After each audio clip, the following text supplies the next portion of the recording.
105.7 The Point is live at Point Fest. Hollywood Undead. It's 105.7 The Point, everything alternative. Donnie backstage at Point Fest. And these guys, the last couple of years that they have been here, have made quite a ruckus at our Point Festival.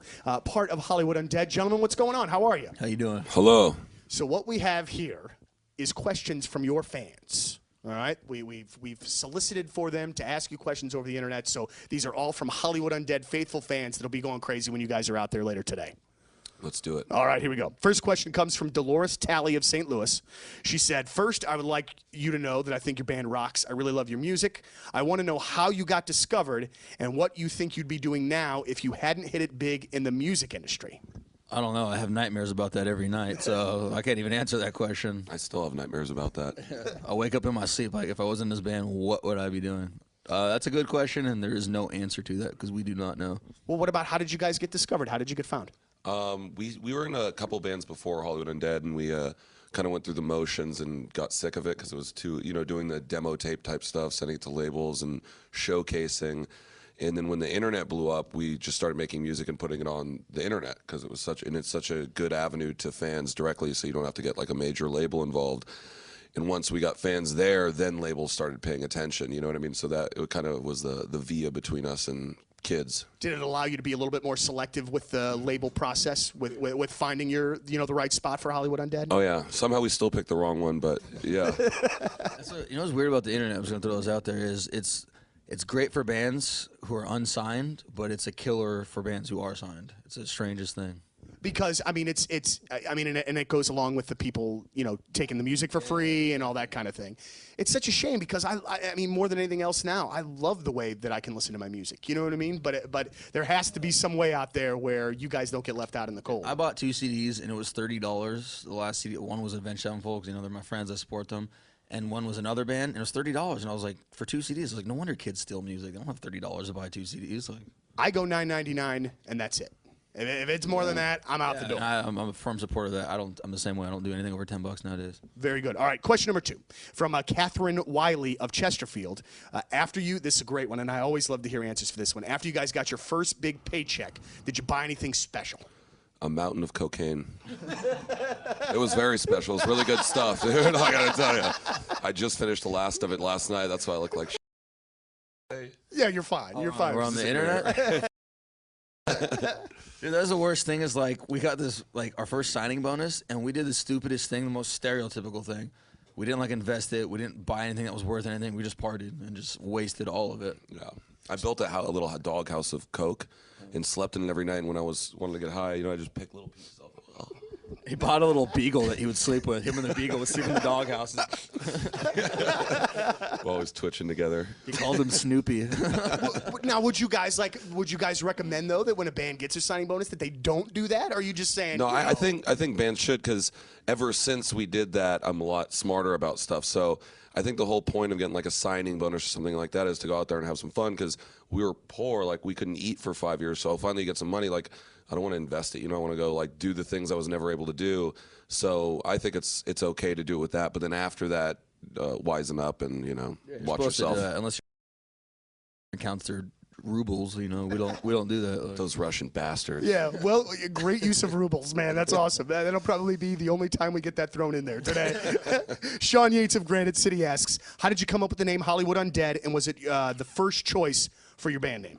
It was one of those things where, like, we made our first song. We were gonna like call it Hollywood because we're talking about Hollywood, and then we're kind of like throwing out names. Let's call ourselves the Undead. But then showed it to my neighbor, and he read it backwards. He was like, Hollywood Undead. And that's like one of those instant things where just like a light bulb literally went off over my head. I don't know if it was a light bulb or just a mountain of coke that dropped on me, but it was one of those things where it was like, hold on, like, and people were like, great name, great.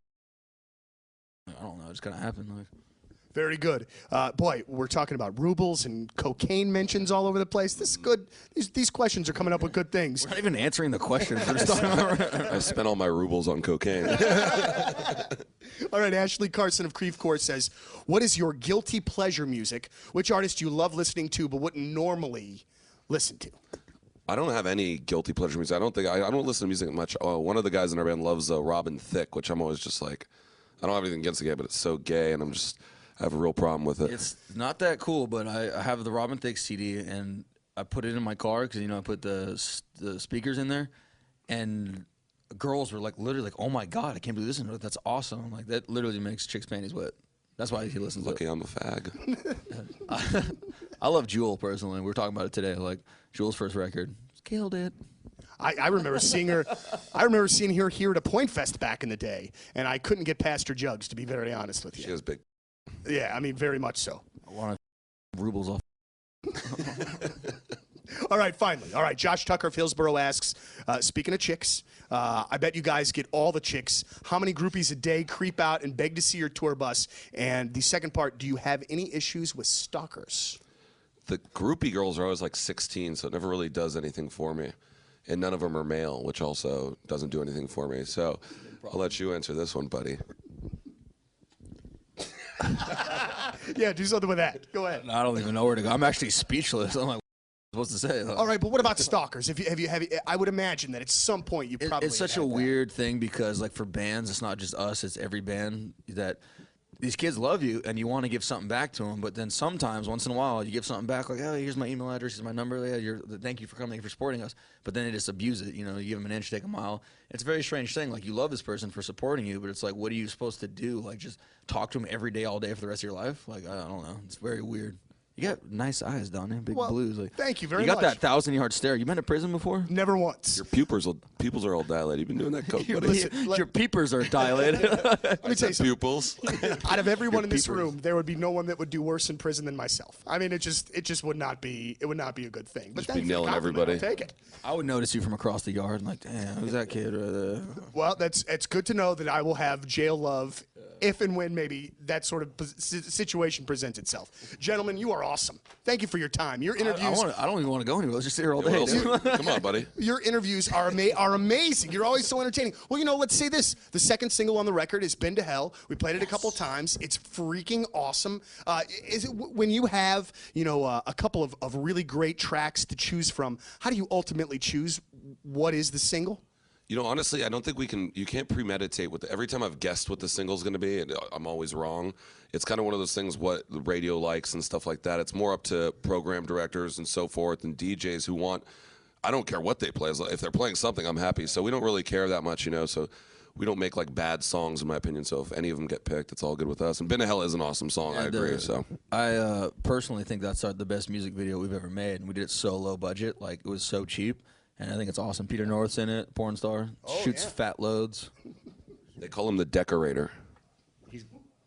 He's got an app, by the way. I'm not kidding, dude. I'm Yeah. a decorator. He's got an app on the iPhone. I don't know if it's out yet because we hang out with this guy. And he's like, you take a picture of someone, you press it, and it just... And it got sound bites of him like, oh, yeah, there we go. Here we go. Here we go. Well, there you go. We just sold a bunch of iPhone apps for Peter North. That's for sure. Gentlemen, for real, thank you so very much for your time. We cannot wait to see you again and see you in the future. Backstage at Point Fest, Hollywood Undead, everybody.